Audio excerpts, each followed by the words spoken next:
Je m'appelle Daniel Brox. Et jusqu'à cette nuit-là, je pensais que l'amour signifiait la loyauté. Je me trompais. La salle de bal sentait le parfum cher et les cigares importés.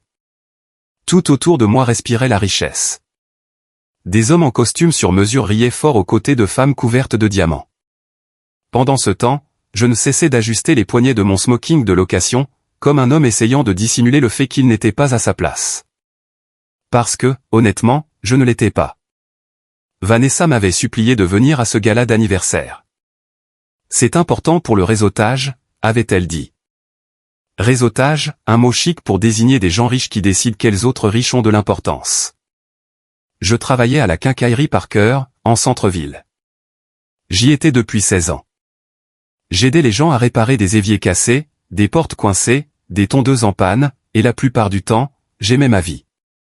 Mais Vanessa, elle, détestait cela. Elle détestait notre petite maison de banlieue, détestait notre Honda d'occasion, détestait nos sorties en camping, détestait me présenter à ses amis fortunés. Et ce soir-là, elle a enfin cessé de faire semblant. Tu sais ce qu'Eleanor Kensington m'a demandé ce soir, a lancé Vanessa d'un ton sec. Je suis resté silencieux. Elle a demandé, que fait l'entreprise de votre mari? Mon estomac s'est noué. Et j'ai dû lui dire, mon mari vend des vis et du matériel de peinture pour gagner sa vie. L'humiliation dans sa voix faisait plus de mal que les mots eux-mêmes. Je ne vends pas des vis, ai-je marmonné faiblement. Je gère les stocks et les réparations. Oh, waouh, a-t-elle ri amèrement. C'est tellement plus valorisant. Un couple à côté a échangé des regards embarrassés. Je voulais que le sol se dérobe sous mes pieds. J'ai travaillé dur pour nous, ai-je dit doucement. Vanessa s'est approchée. Non, Daniel, tu as survécu pour nous. Il y a une différence. Celle-là a frappé fort. Parce qu'une partie de moi craignait qu'elle ait raison. J'avais passé ma vie entière à essayer de ne pas échouer, mais je n'avais jamais essayé de devenir extraordinaire. Vanessa a soudainement pointé du doigt les tables VIP près des fenêtres de la salle de bal. Tu vois ces gens-là? J'ai hoché la tête. Ils possèdent des immeubles. Elle a désigné une autre table. Ils possèdent des entreprises. Puis une autre. Ils possèdent des politiciens. Enfin, elle m'a désigné. Et toi, tu crois encore que découper des coupons de réduction est un trait de caractère? La salle a éclaté d'un rire gêné. Ma poitrine me brûlait. J'ai regardé autour de moi avec désespoir, espérant que quelqu'un, n'importe qui, arrête cela. Personne ne l'a fait, car les gens riches adorent l'humiliation tant qu'elle s'abat sur quelqu'un de plus pauvre qu'eux. Des larmes ont menacé de monter à mes yeux, non pas de colère, mais de chagrin. Parce que je l'aimais encore, même à ce moment-là. Même debout là, alors qu'elle me détruisait publiquement. Je t'ai donné ma vie, ai-je chuchoté. L'expression de Vanessa s'est durcie. Et moi, j'ai gâché la mienne en te la donnant. Puis elle a retiré son alliance, là, devant tout le monde, et l'a fait tomber dans ma main. C'est fini entre nous. La minuscule bague me sembla plus lourde qu'une brique. Elle s'est retournée et s'est dirigée directement vers la femme la plus puissante de la salle de bal, Eleanor Kensington, reine de l'immobilier, multimillionnaire, destructrice professionnelle d'hommes faibles. La femme plus âgée s'est levée avec grâce et a serré Vanessa dans ses bras comme si elle attendait ce moment depuis le début. C'est alors que j'ai réalisé quelque chose de terrifiant. Ce n'était pas spontané. C'était planifié. Les chuchotements se sont propagés autour de moi comme une traînée de poudre. Je ne pouvais plus respirer. Plus penser. Plus bouger. Puis, à travers le silence, j'ai entendu de la musique de piano. Douce, lente, presque triste. Je me suis tourné vers un coin de la salle de bal. Un vieux pianiste aveugle était assis seul sous un projecteur doré. Ses doigts dansaient sur les touches avec un calme impossible.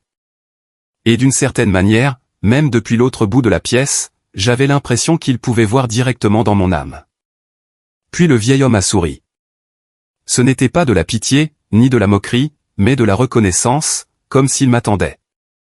Et puis il a dit quelque chose qui a glacé mon sang, ton père aurait honte de te voir là, debout comme un homme vaincu. Mon cœur s'est arrêté parce que le vieil homme venait d'évoquer mon père défunt, alors que je ne l'avais jamais vu de ma vie. Pendant une seconde, j'ai sincèrement cru que j'hallucinais. Les lumières de la salle de bal se sont brouillées. Les murmures se sont estompés et je n'entendais plus que le son des touches du piano résonner dans le silence. Le vieil homme continuait à jouer comme si de rien n'était, mais mon cœur battait si fort que c'en était douloureux. Lentement, je me suis dirigé vers lui. Chaque pas me semblait plus lourd que le précédent. Derrière moi, les gens ont repris leur conversation à voix basse. Je sentais leur regard peser sur moi. Le pauvre mari, l'homme abandonné, le raté médiocre. Mais d'une certaine manière, rien de tout cela n'avait plus d'importance, car le vieux pianiste venait de mentionner mon père, et mon père était mort depuis 39 ans. Je me suis arrêté près du piano. De près, l'homme paraissait encore plus vieux. Des cheveux argentés, des mains ridées, des lunettes noires cachant des yeux d'un bleu pâle qui bougeaient à peine. Mais il émanait de lui quelque chose de puissant. Quelque chose de contrôlé, comme un lion feignant d'être inoffensif. « Vous connaissiez mon père ?» ai-je demandé doucement. L'homme a esquissé un léger sourire. « Robert Brox » dit-il calmement. Ouvrier du bâtiment. Vétéran de la guerre de Corée. Fumait des Lucky Strike même après que son médecin le lui ait interdit. Un frisson m'a parcouru l'échine. Ce n'étaient pas des informations publiques. C'était réel, personnel.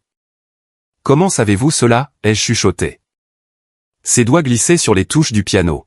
« Assieds-toi, Daniel. » J'ai hésité, puis je me suis lentement assis à côté de lui sur le banc du piano. La mélodie a changé, plus douce à présent, presque nostalgique. « Je m'appelle Vincent Callaway, dit-il. Et ton père a sauvé la vie de mon neveu en Corée. » Mon souffle s'est coupé.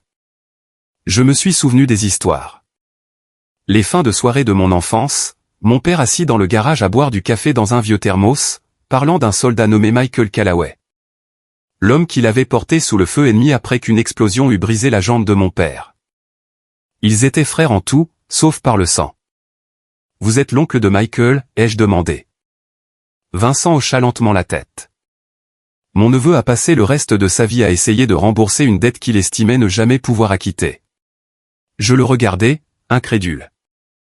Mais Michael est mort il y a des années. Il y a 3 ans, répondit doucement Vincent. D'un cancer. Un poids m'est tombé sur le cœur. Papa disait toujours que les amitiés de guerre duraient éternellement. Apparemment, il avait raison. Vincent s'arrêta de jouer un instant.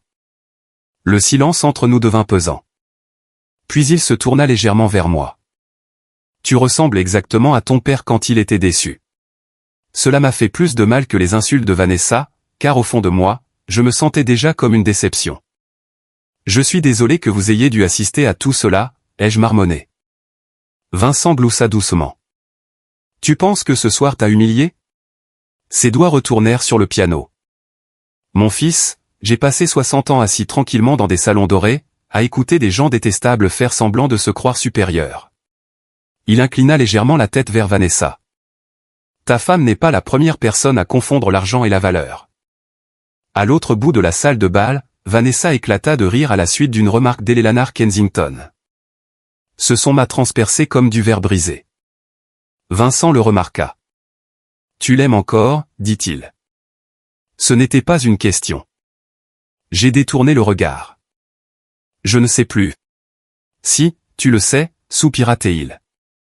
Le problème, c'est que tu aimes la version d'elle qui existait avant que l'ambition ne l'empoisonne. Cette phrase a touché une corde sensible, car Vanessa n'avait pas toujours été ainsi. Il y a 20 ans, elle dansait pieds nus dans notre cuisine. Elle riait pendant les orages, m'embrassait pendant que je réparais des étagères cassées. À l'époque, notre petite vie suffisait. Du moins, c'est ce que je pensais. Qu'est-ce qui lui est arrivé, ai-je chuchoté. L'expression de Vincent s'assombrit. Des gens comme Eleanor Kensington sont arrivés dans sa vie. Mes yeux se tournèrent vers la femme élégante à l'autre bout de la pièce. Même de loin, Eleanor dégageait une impression de puissance, collier de diamants, posture parfaite, sourire glacial. Elle ressemblait au genre de femme capable de ruiner des vies tout en sirotant du champagne. Qui est-elle vraiment, ai-je demandé. Vincent laissa échapper un rire sec. La personne la plus dangereuse de cette ville. Cela capta mon attention. Elle détruit des hommes désespérés pour le profit, poursuivit-il. Et elle recrute des épouses malheureuses pour l'aider à le faire. Je fronçai les sourcils. Vincent se rapprocha. Elle trouve des mariages qui battent déjà de l'aile. Puis, elle élargit les fissures. Je le fixai en silence. Elle convainc les épouses qu'elles méritent mieux, continua-t-il. Encourage le divorce, offre des contacts juridiques, des conseils financiers, un soutien affectif, et ensuite. Ensuite, elle tire profit du naufrage. Un nœud de glace se forma dans mon estomac. Vous pensez que Vanessa a planifié cela? Vincent ne répondit pas immédiatement. Au lieu de cela, il glissa sa main dans la poche de son manteau et en sortit une photographie pliée. Il me la tendit. Dès que je la vis, mon sang ne fit qu'un tour. Vanessa, assise à côté d'Eleanor Kensington dans un restaurant privé, riant, tenant des verres de vin, l'air très complice. La date tamponnée dans le coin remontait à 6 semaines. Elle voit Eleanor depuis plus d'1 mois, dit doucement Vincent. Je ne pouvais plus respirer. Non. Je suis désolé, Daniel. Non. La photo tremblait violemment entre mes mains. Chaque réunion tardive de son, club de lecture, chaque dîner inexpliqué, chaque conversation glaciale. Soudain, tout prenait son sens. Ce n'était pas un coup de tête émotionnel. C'était une stratégie. Une humiliation minutieusement orchestrée. Mon poitrine se serra si fort que je crus que j'allais m'effondrer. Vincent reprit doucement la photo. Ton père a sauvé ma famille autrefois, dit-il doucement. Ce soir, j'ai l'intention de lui rendre l'appareil. Je le regardai, confus. De quoi parlez-vous? C'est alors que les portes de la salle de bal s'ouvrirent et que toutes les conversations cessèrent instantanément. Un homme de grande taille en costume noir entra dans la salle de bal. Des épaules larges, une oreillette, une posture professionnelle, le genre d'homme qui respirait, la grande fortune. Il se dirigea directement vers Vincent, puis inclina respectueusement la tête. Monsieur Callaway, dit-il. La voiture est prête. Soudain, toute la salle de bal nous fixait. Particulièrement Eleanor Kensington, et surtout Vanessa. Vincent sourit lentement, puis se pencha vers moi et me chuchota la phrase qui changea tout, à partir de cet instant, tu es mon petit-fils. J'écarquillai les yeux. Quoi? Fais-moi confiance. Avant que je ne puisse répondre, Vincent se leva du piano et annonça d'une voix forte, Daniel, mon garçon, aide ton grand-père à regagner la voiture. Le silence dans la salle de bal devint absolu. Le visage de Vanessa devint blanc comme un linge. Eleanor Kensington cessa de sourire et, pour la première fois de la soirée, ces personnes d'influence sur l'air décontenancé. Vincent glissa son bras sous le mien. Puis il me chuchota une dernière phrase, maintenant, montrons-leur ce qui arrive quand ils humilient la mauvaise personne. À l'instant même où Vincent Callaway m'a qualifié de petit-fils, toute l'atmosphère de la salle de bal s'est transformée. On pouvait le ressentir, comme si l'air lui-même avait changé. Quelques secondes plus tôt, j'étais invisible. Un simple employé de quincaillerie à la dérive, abandonné publiquement par sa femme. Maintenant, chaque personne fortunée dans cette pièce voulait soudainement savoir qui j'étais réellement. C'est incroyable à quelle vitesse le respect apparaît dès que l'argent entre dans la conversation. Vincent gardait une main posée délicatement sur mon bras tandis que nous traversions la pièce ensemble. Sa posture était calme, maîtrisée, presque royale. Pendant ce temps, mon esprit tournait en boucle. Que se passait-il? Qui était cet homme? Et pourquoi Eleanor Kensington semblait-elle soudain nerveuse? La foule s'est écartée pour nous laisser passer, elle s'est réellement ouverte.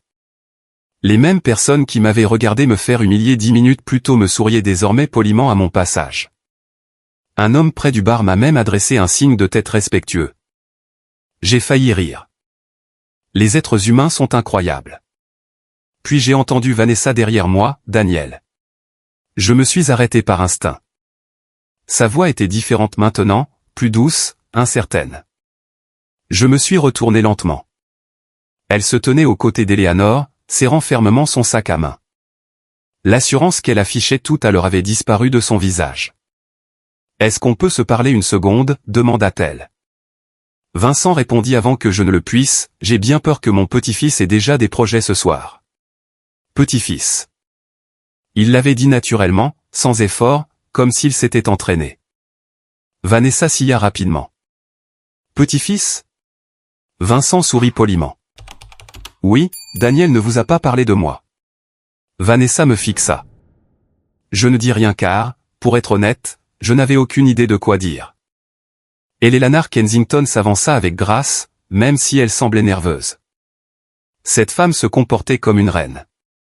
Vincent Callaway, dit-elle prudemment. Je ne savais pas que vous étiez présent ce soir. Ils se connaissaient donc. Intéressant. Le sourire de Vincent se fit un peu plus incisif. Ma chère Eleanor, vous savez que je ne rate jamais une occasion d'observer les gens. Quelque chose d'indicible passa entre eux. Une tension sous-jacente, comme deux joueurs d'échecs anticipant le coup suivant avant même qu'il ne soit joué. Eleanor se reprit rapidement. Votre petit-fils a l'air charmant. Vincent me serra légèrement l'épaule. C'est bien le fils de son père. Encore cette étrange phrase, comme si elle recelait un sens plus profond.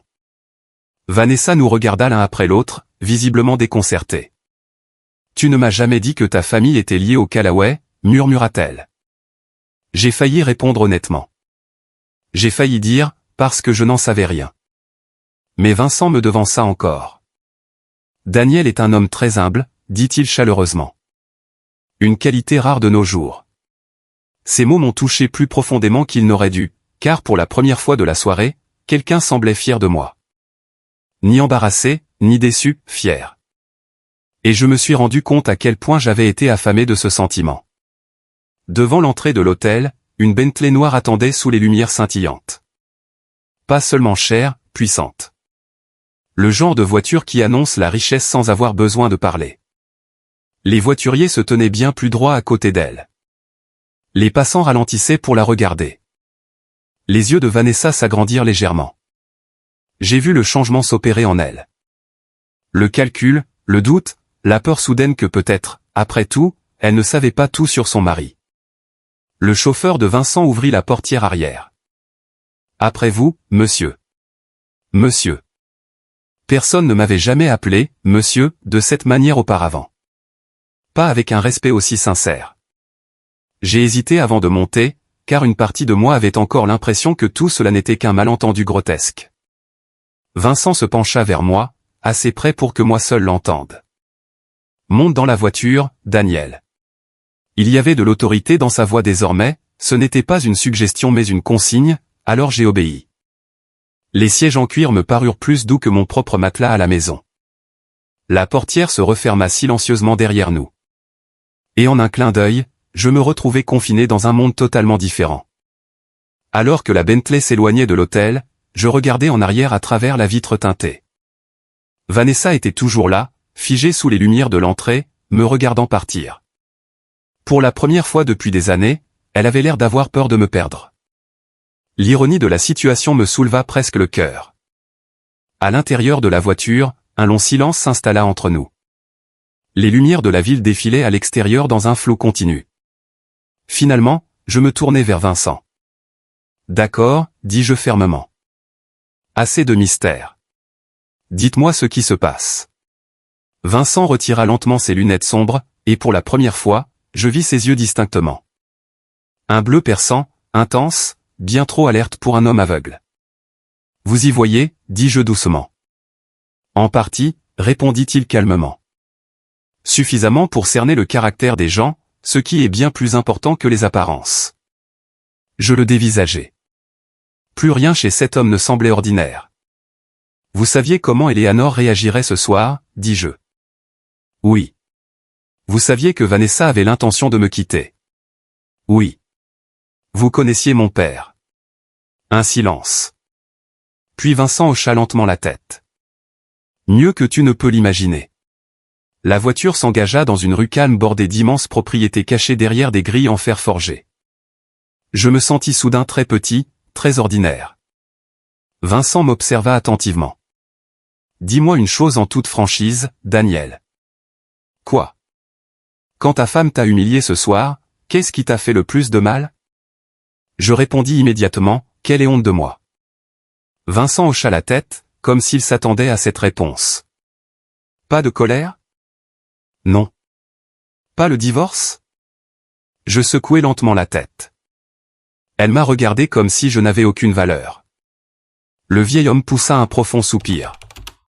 La Bentley ralentit devant d'immenses grilles en fer. Elles s'ouvrirent automatiquement, et j'en eus le souffle coupé. La propriété qui s'étendait derrière semblait irréelle. Une immense demeure trônait au milieu d'un parc paysager impeccable, illuminé par des lumières dorées, des fontaines, des statues, des jardins. Cela ressemblait moins à une maison qu'à la résidence d'un chef d'État. « Vous habitez ici ?» ai-je chuchoté. « C'est l'une de mes propriétés. »« L'une d'eux. » J'ai presque ri d'incrédulité. La voiture s'avança vers l'entrée principale. Des employés de maison ouvraient déjà les portes avant même que nous soyons arrêtés. Toute ma vie me parut soudainement microscopique. Vincent se tourna de nouveau vers moi. « Daniel, ce que je m'apprête à te dire ne doit pas sortir d'ici pour l'instant. Tu as compris ?» J'ai hoché lentement la tête. Il scruta mon visage pendant un long moment, puis prononça la phrase qui brisa complètement la réalité, « Ton père est mort pauvre », il marqua une pause. Buté, il aurait dû mourir en étant l'un des hommes les plus riches de cet État. Mon cœur cessa de battre. Quoi? Vincent se rapprocha. Ton père n'était pas seulement un ouvrier du bâtiment. Ma gorge se serra. Il achetait secrètement des terrains depuis des années. J'écarquillai les yeux. Quel genre de terrain? Vincent esquissa un léger sourire. Le genre de terrain qui valent aujourd'hui plus de 12 millions de dollars. Le monde se mit à tourner. J'ai sincèrement cru que j'allais m'évanouir. 12 millions? Non, ai-je chuchoté. Si. C'est impossible. Demain, dit calmement Vincent, je te le prouverai. Je le dévisageai, sans voix. C'est alors qu'il porta le coup de grâce. Et si ta femme découvre la vérité avant que le divorce ne soit prononcé, il s'interrompit, elle pourrait en réclamer la moitié. Je n'ai pas fermé l'œil de la nuit. Comment l'aurais-je pu? Un jour plus tôt, je me souciais du remboursement de mon prêt immobilier et du prix des courses. À présent, j'étais allongé dans une chambre d'amis plus grande que ma maison tout entière, fixant un plafond orné de dorures tout en essayant d'assimiler la possibilité que mon défunt père m'ait secrètement légué une fortune se chiffrant en millions. C'était insensé, comme un rêve tordu que mon cerveau aurait inventé pour survivre à l'humiliation. Mais le dossier en cuir posé sur la table de chevet à côté de moi prouvait le contraire. À l'intérieur se trouvaient des copies d'actes de propriété, des dossiers fiscaux, des cartes, des documents juridiques, tous portant un seul et même nom, Robert Brox, mon père. À 3 heures du matin, j'ai fini par renoncer à dormir. Je me suis approché de l'immense fenêtre donnant sur le domaine de Vincent. La lumière de la lune se reflétait sur les fontaines et les étayait en contrebas. Tout semblait paisible, mais en moi faisait rage une tempête. Car une autre pensée ne cessait de tourner en boucle dans ma tête, de plus en plus forte. Vanessa avait planifié tout cela. Pas sous le coup de l'émotion, mais de façon stratégique, et d'une certaine manière, cela faisait encore plus de mal que le divorce en lui-même. Vers 7 heures, on frappa à la porte. « Monsieur Brox », dit une voix calme, « le petit déjeuner est servi. » J'ai suivi l'odeur du café jusqu'au rez-de-chaussée.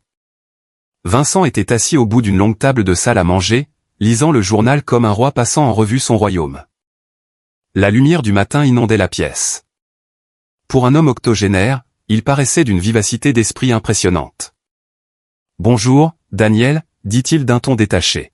« Tu as une mine affreuse. »« J'ai à peine dormi. »« C'est une bonne chose, cela signifie que tu penses encore comme un homme honnête. » Je m'assis en face de lui. Une femme en uniforme blanc me servit du café. De l'argenterie véritable, des fruits frais, des viennoiseries maison, le genre de petit déjeuner que les riches considèrent probablement comme tout à fait ordinaire. Je me sentis soudain embarrassé en repensant à tous ces plats surgelés dont Vanessa se plaignait autrefois.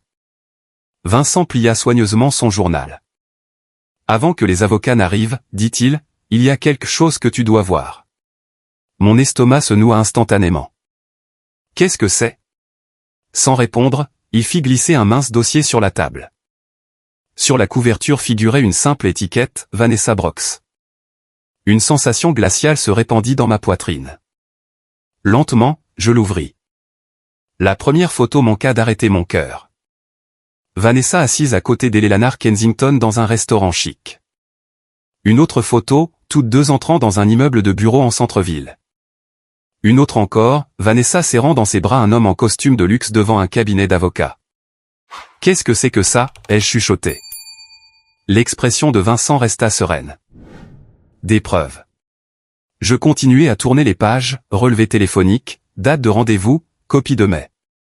Puis je vis la phrase qui brisa définitivement quelque chose en moi, j'en ai assez de gâcher ma vie avec un homme qui refuse de s'élever. Mes mains se mirent à trembler. C'était Vanessa. Ma Vanessa, la femme que j'avais passé 26 ans à aimer. Un autre email, Eleanor dit que je mérite une compensation pour toutes ces années que j'ai sacrifiées à soutenir quelqu'un sans aucune ambition. Mon souffle se coupa un instant. Une compensation.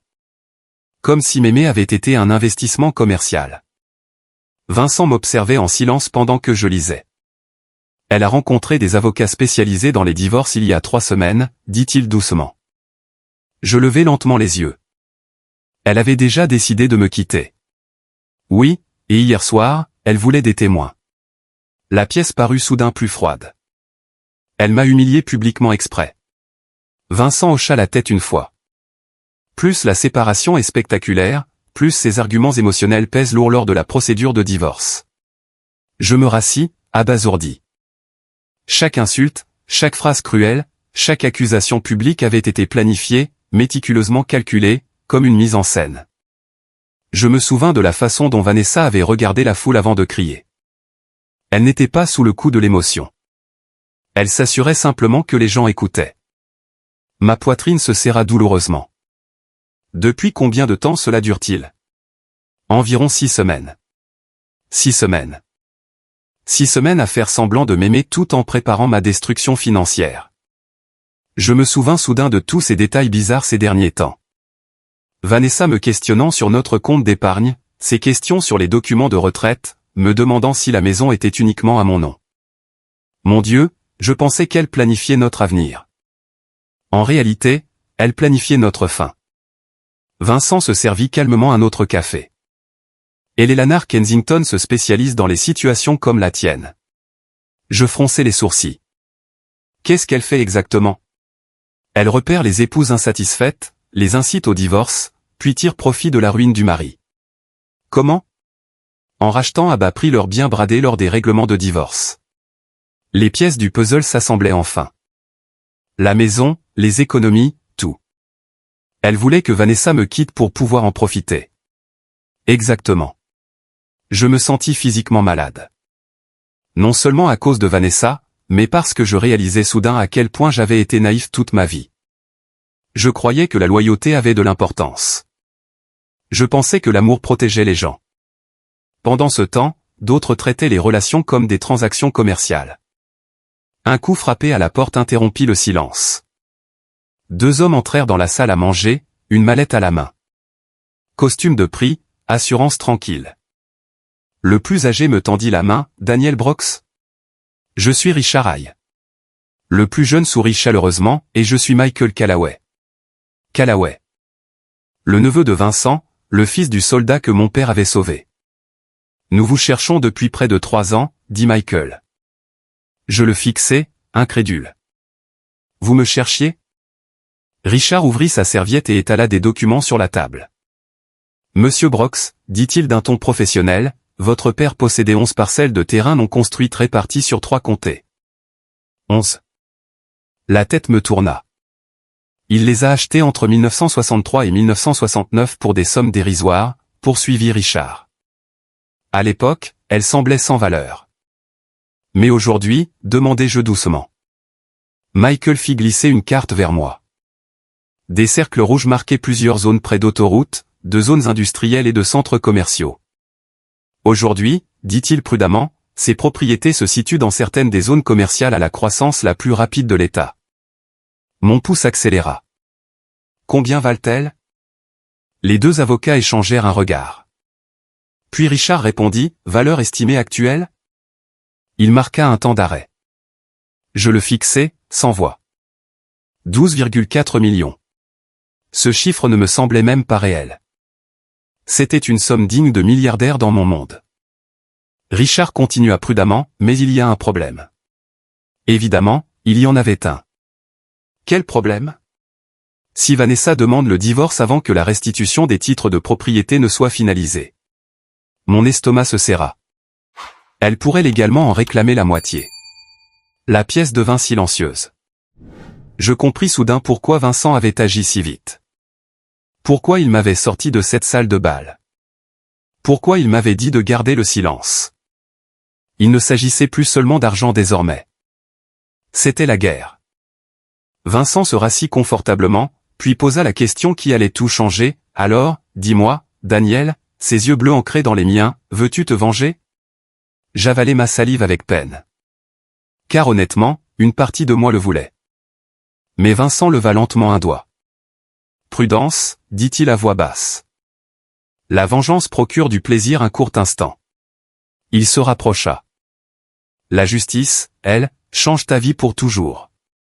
Puis Michael fit glisser des papiers de divorce sur la table non signés, préparés, prêts. Et soudain, je réalisai que ma femme avait déjà déclaré la guerre bien avant que je sache que nous nous battions. Je fixai les papiers du divorce pendant un long moment. Mon nom était déjà dactylographié proprement en haut de la page, Daniel Brox, défendeur. 26 ans de mariage réduit à des documents juridiques et des calculs de patrimoine. C'était surréaliste.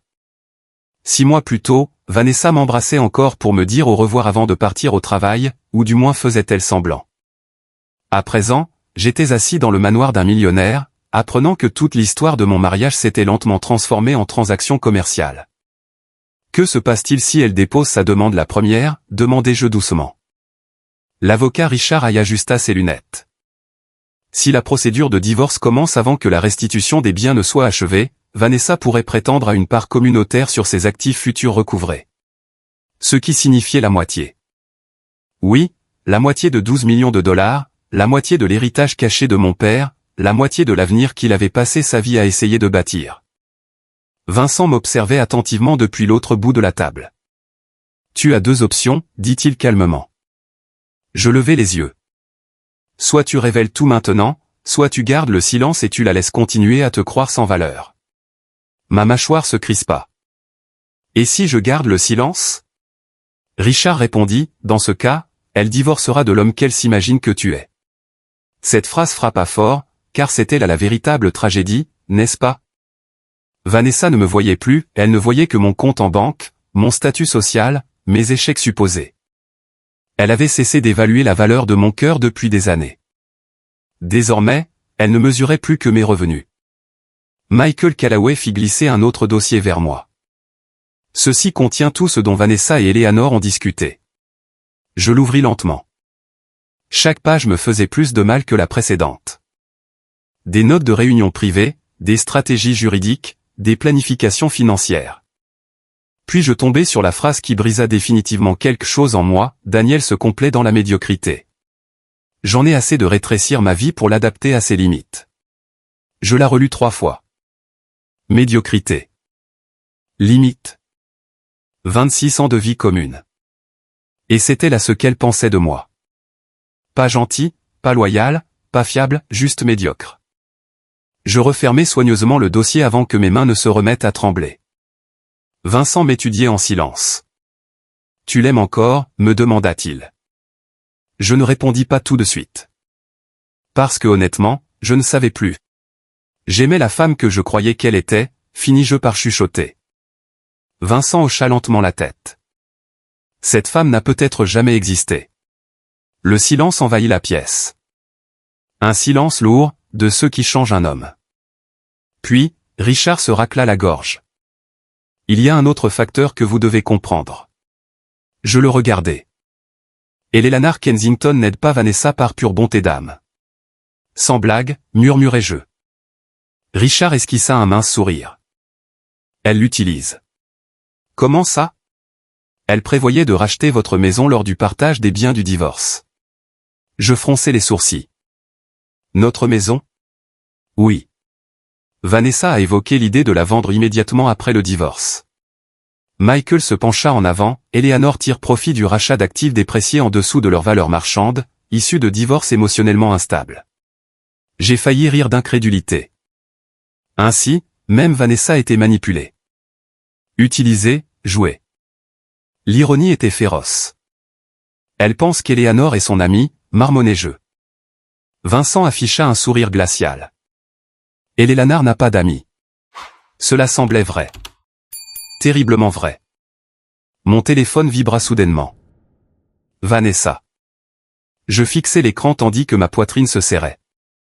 Rentre à la maison. Il faut qu'on parle. Pas d'excuses, pas de regrets, juste du contrôle. Comme si elle s'attendait encore à ce que j'obéisse au doigt et à l'œil. Vincent remarqua mon hésitation. Elle est nerveuse maintenant, dit-il calmement. À cause d'hier soir? Oui. Il sourit légèrement. Le fait que tu sois parti avec moi l'a terrifié. J'eus l'air confus. Pourquoi? Parce que les gens riches craignent la richesse cachée bien plus que la richesse évidente. Je fronçai les sourcils. Qu'est-ce que cela signifie? Cela signifie que Vanessa a soudainement réalisé qu'elle ne savait peut-être pas tout sur toi.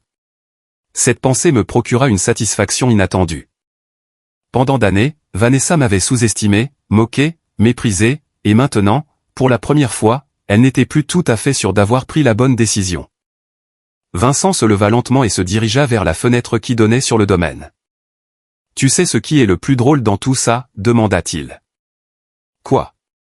Elle croit probablement que c'est toi qui l'as trompée. » J'y réfléchis attentivement. Et, de manière assez troublante, il avait probablement raison. Vanessa se persuaderait qu'elle était la victime. Les gens comme elle faisaient toujours cela. Richard referma sa serviette. « Alors, quelle est votre décision ?» Je baissai les yeux sur les papiers de divorce non signés, puis sur les titres de propriété de mon père, puis sur les emails me décrivant comme un poids mort, et finalement, je fis mon choix, nous gardons le silence. Michael sourit légèrement. Bien. Je pris une grande inspiration. Elle divorcera de la version pauvre de moi. Vincent se tourna vers moi avec fierté. Maintenant, tu penses de manière stratégique. Le plan était simple. D'une simplicité désarmante. Vanessa procéderait exactement comme elle l'avait prévu. Elle demanderait le divorce, se présenterait publiquement comme l'épouse courageuse échappant à un mari décevant. Eleanor la guiderait dans toutes ses démarches. Et pendant qu'elle se focaliserait sur mes biens actuels, les avocats récupéreraient discrètement la fortune de mon père en coulisses. Le temps que quiconque découvre la vérité, le divorce serait déjà prononcé. Pas de réclamation, pas d'accord, pas d'accès possible.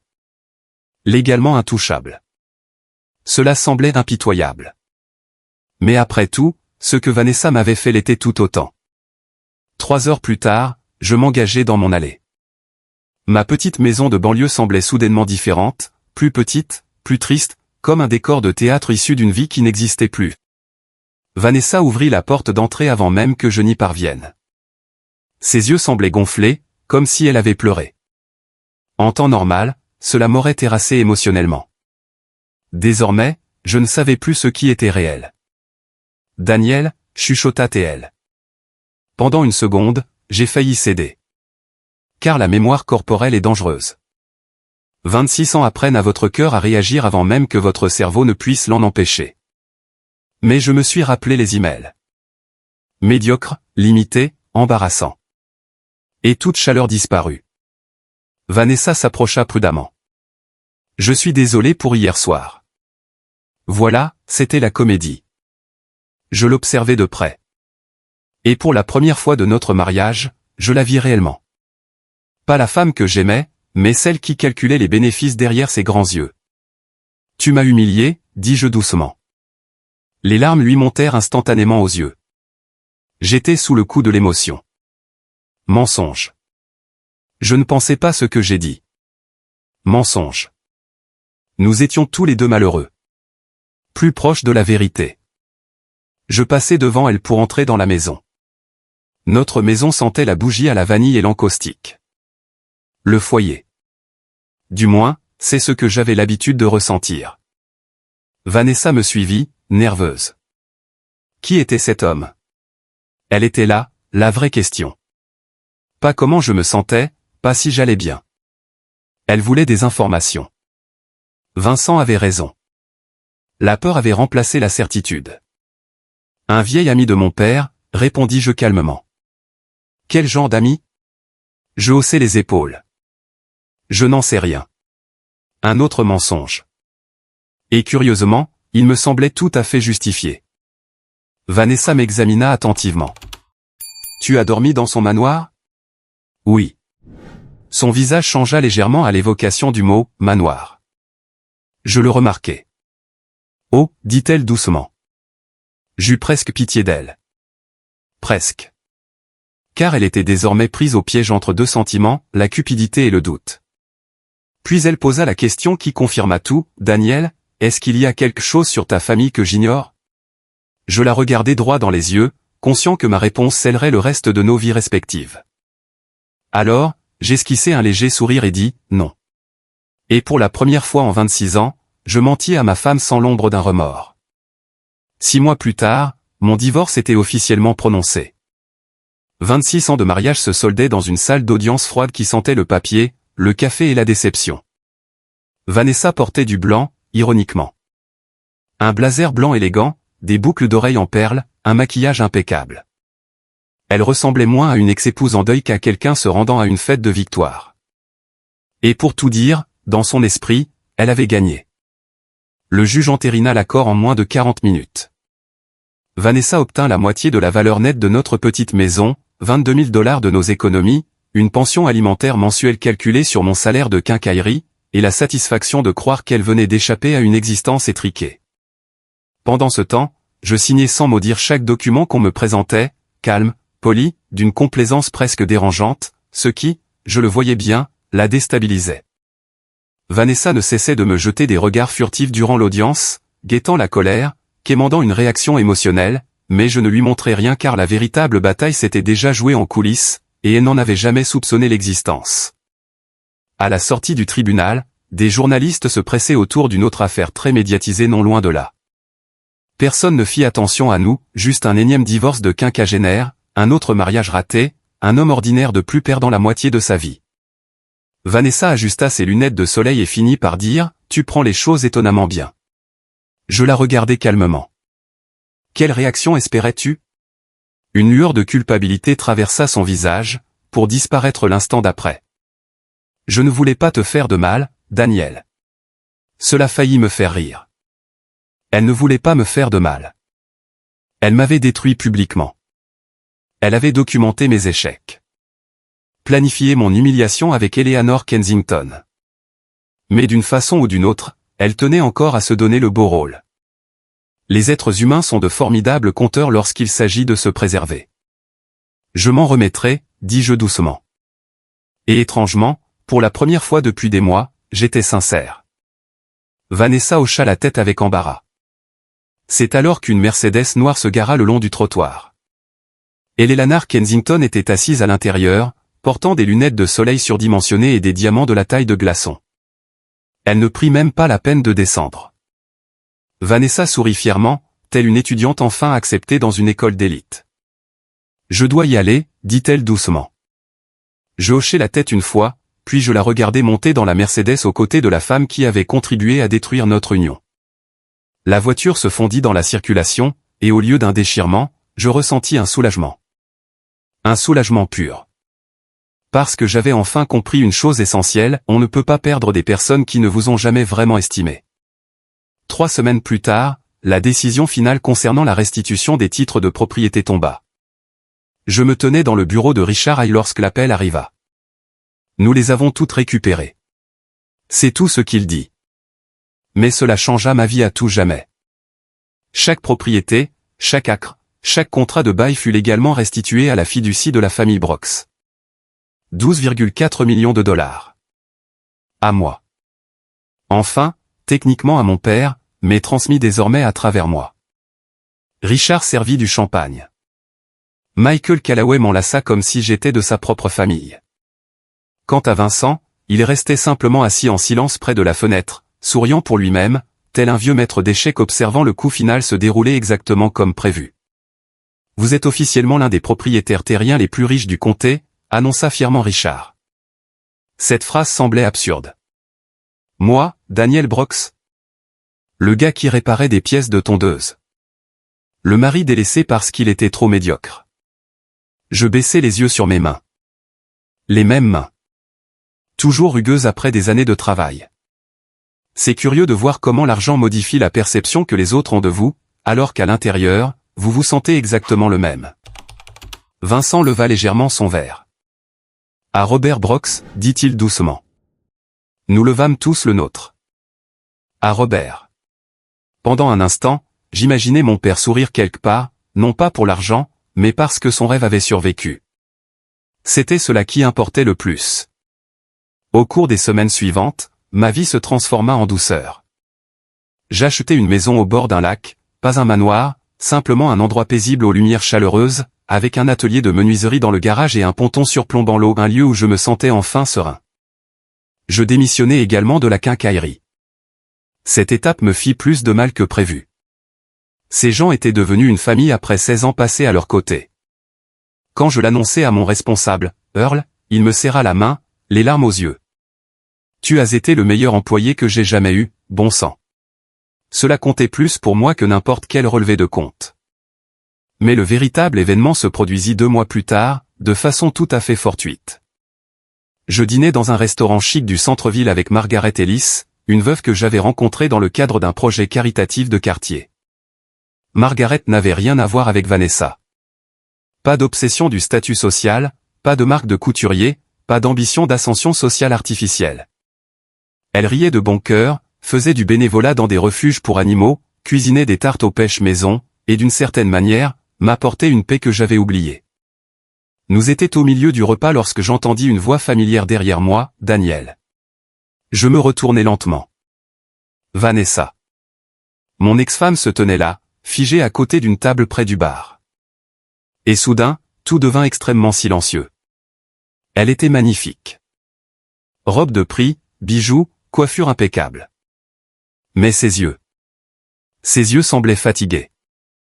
Eleanor Kensington était assise non loin de là, sirotant du vin tout en m'observant attentivement, tel un prédateur réévaluant sa proie. Vanessa dévisagea Margaret, puis me regarda à nouveau. « Tu es là ?» demanda-t-elle maladroitement. Margaret sourit gentiment. « Bonjour, je m'appelle Margaret. » Vanessa la salua à peine, car autre chose avait capté son attention. « Ma montre ?» Pas accent grave l'œil, mais de grande valeur. « Très cher. » Puis elle remarqua mon costume. Taillé sur mesure. Puis le voiturier près de la fenêtre, tendant les clés de ma nouvelle Aston Martin. Je vis la vérité faire lentement son chemin sur son visage. De la confusion d'abord, puis de la suspicion, et enfin de la peur. De la peur pure. « Daniel » murmura-t-elle lentement. Eleanor Kensington plissa immédiatement les yeux. Une femme intelligente. Elle avait pressenti le danger sur le champ. Vanessa s'approcha. « Qu'est-ce qui se passe ?» Je restai calme. « Je dîne. »« Non, » dit-elle rapidement. « Je veux dire » sa voix tremblait légèrement. « La voiture dehors. » Margaret parut confuse. « Quelle voiture ?»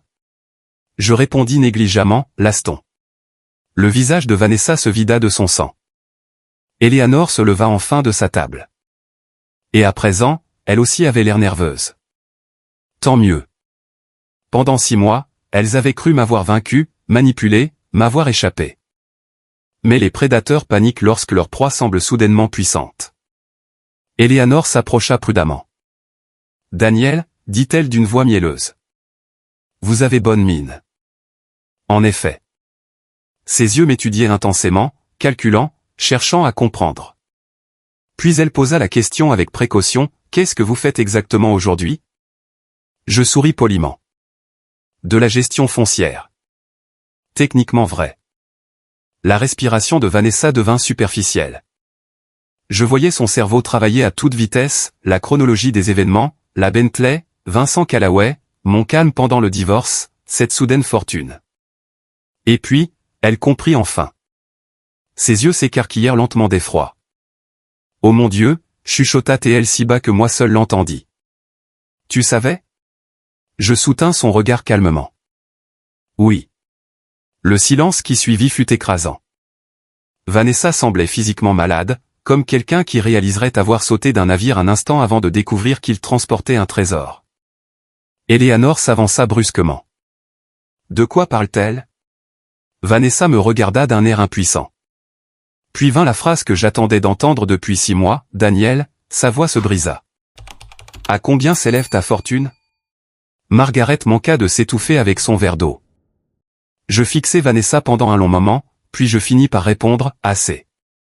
Et je jure que j'ai vu le regret détruire un être humain en temps réel. Vanessa restait là, pétrifiée, totalement pétrifiée, comme si son cerveau refusait d'accepter ce que ses yeux voyaient. Le restaurant élégant bruissait doucement autour de nous. Les couverts s'entrechoquaient. Les gens riaient doucement. Les verres de vin s'effleuraient. Mais à notre table, c'était comme si le temps s'était arrêté. Assez, répéta faiblement Vanessa. Sa voix sonnait creux à présent. Disparu, l'assurance. Disparu, la supériorité. Disparu, la femme qui se tenait dans cette salle de bal 6 mois auparavant et me traitait de raté médiocre et d'homme au rabais. Maintenant, elle avait l'air terrifiée. Non pas parce qu'elle avait perdu de l'argent, mais parce qu'elle réalisait soudain qu'elle avait mal jugé un homme qu'elle pensait cerner parfaitement. Eleanor Kensington s'approcha avec prudence. Ses instincts étaient aiguisés, dangereusement aiguisés, et elle savait désormais que quelque chose avait terriblement mal tourné. « Qu'est-ce qui se passe ici, exactement » demandait froidement Eleanor. Je me tournai vers elle calmement. Rien de compliqué. Vanessa me fixait avec désespoir. « Daniel, s'il te plaît. S'il te plaît. » Quel mot curieux. Elle ne l'avait pas beaucoup employé durant notre mariage. Du moins pas envers moi. Margaret nous regarda tous l'un après l'autre, en pleine confusion. « Vous vous connaissez » demanda-t-elle doucement. Je souris gentiment. « C'est mon ex-femme. » Les yeux de Margaret s'agrandirent légèrement. Oh. Même Eleanor semblait décontenancée par mon calme. C'est cela qu'on ne vous dit jamais à propos de la trahison, avec le temps, la douleur finit par s'éteindre d'elle-même. Et ce qui reste, c'est la clarté. Vanessa tira soudain une chaise et s'effondra dessus, comme si ses jambes ne la portaient plus. Quand est-ce que c'est arrivé, chuchota-t-elle. Je savais déjà ce qu'elle voulait dire. Pas l'argent, mais la transformation. Quand es-tu devenue cette personne? Je la regardais en silence. J'ai toujours été cette personne. Cela la frappa de plein fouet parce que c'était vrai. J'étais toujours le même homme qui réparait les placards cassés des voisins. Toujours le même homme qui apportait de la soupe quand ses amis étaient malades. Toujours le même homme qui passait des nuits blanches à lui masser le dos lorsqu'elle avait des migraines. La seule différence aujourd'hui, c'était que l'argent avait changé la façon dont elle me percevait, et au fond d'elle, elle le savait. Eleanor croisa les bras. Combien avez-vous dissimulé pendant le divorce? Margaret avait maintenant l'air horrifiée. Je répondis calmement. Je n'ai rien caché de ce qui appartenait légalement au partage des biens. Ce point était essentiel car, malgré tout, je refusais de devenir malhonnête. La restitution de propriété s'était finalisée après le divorce. Légalement propre, parfaitement orchestré. Eleanor m'étudia attentivement, puis esquissa un lent sourire. Ce n'était pas de la chaleur, mais de la reconnaissance. Vous aviez planifié cela. Je secouai la tête. Non, Vincent m'a appris une leçon importante, ne jamais interrompre les gens pendant qu'ils se détruisent eux-mêmes. Vanessa sembla sur le point de fondre en larmes. Daniel, si j'avais su. Je l'arrêtai net. Non. Elle ferma la bouche. Et pour la première fois depuis la fin de notre mariage, je m'autorisais à exprimer la vérité tout haut, si tu avais su que j'étais riche, tu serais resté. Silence. Un silence de mort. Parce qu'elle ne pouvait pas le nier. Pas honnêtement. Margaret me regardait avec une certaine tristesse à présent. Ce n'était pas de la pitié, mais de la compréhension. Les yeux de Vanessa s'emplirent de larmes. Ce n'est pas juste. J'ai failli rire. Juste. Après les emails, après l'humiliation, après avoir planifié ma ruine publique, voilà que nous parlions de justice. Tu as cessé de m'aimer bien avant le divorce, dis-je doucement. Vanessa secoua la tête vivement. J'étais frustré. Non, corrigeai-je avec douceur. Tu avais honte. Ce mot la brisa. Parce que, enfin, quelqu'un disait la vérité sans détour. Elle n'était pas en colère contre notre petite maison, nos séjours en camping ou mon salaire de quincailler. Elle avait honte de moi. Honte de se tenir aux côtés de quelqu'un d'ordinaire. Et en cherchant l'extraordinaire, elle avait perdu quelque chose de réel. Eleanor attrapa soudainement son sac à main. Femme intelligente. Elle savait que la partie était terminée. Eh bien, dit-elle d'un ton sec, cela a assurément été très instructif. Puis elle me regarda droit dans les yeux, vous avez très bien caché votre jeu, monsieur Brox. J'esquissai un léger sourire. Non, mademoiselle Kensington. Je me rassis confortablement. Vous avez simplement confondu la gentillesse avec de la faiblesse. Celle-là frappa fort. Même Margaret sembla impressionnée. Eleanor m'adressa un ultime sourire crispé avant de se diriger vers la sortie. Mais Vanessa ne bougea pas. Elle resta assise là, à me fixer comme si elle voyait un fantôme, ou peut-être l'homme qu'elle aurait dû apprécier des années auparavant. Est-ce que tu avais l'intention de me le dire un jour, chuchota-t-elle. Je réfléchis mûrement avant de répondre, oui. Ses yeux se relevèrent, pleins d'espoir. Quand le moment aurait été venu. Puis j'ajoutai doucement, mais tu es parti avant que ce jour n'arrive. Les larmes coulèrent enfin. De vraies larmes, cette fois-ci. Pas des larmes de tribunal, pas de la manipulation. Du regret. Du regret pur. Et bizarrement, je n'en éprouvais pas autant de joie que je l'aurais pensé, car si la vengeance semble séduisante en théorie, regarder quelqu'un réaliser qu'il a lui-même détruit son propre bonheur est simplement triste. Margaret posa délicatement sa main sur la mienne sous la table.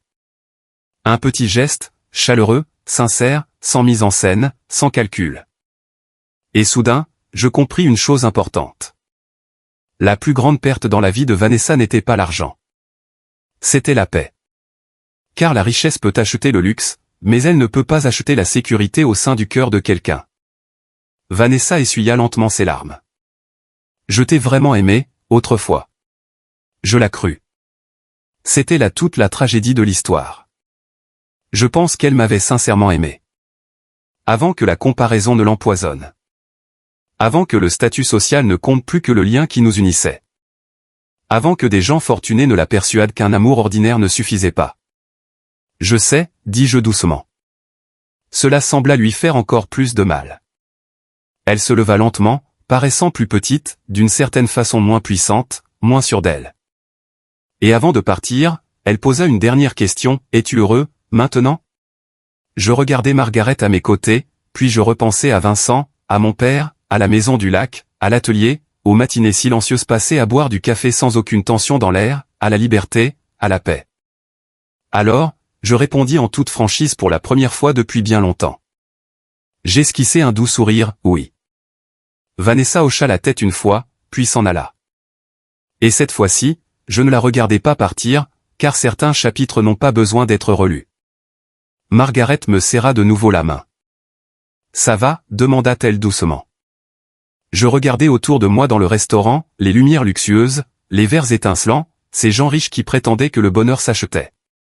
Puis je regardais la femme assise à mes côtés, vêtue d'un pull simple et se souciant davantage des chiens de refuge que de sa position sociale.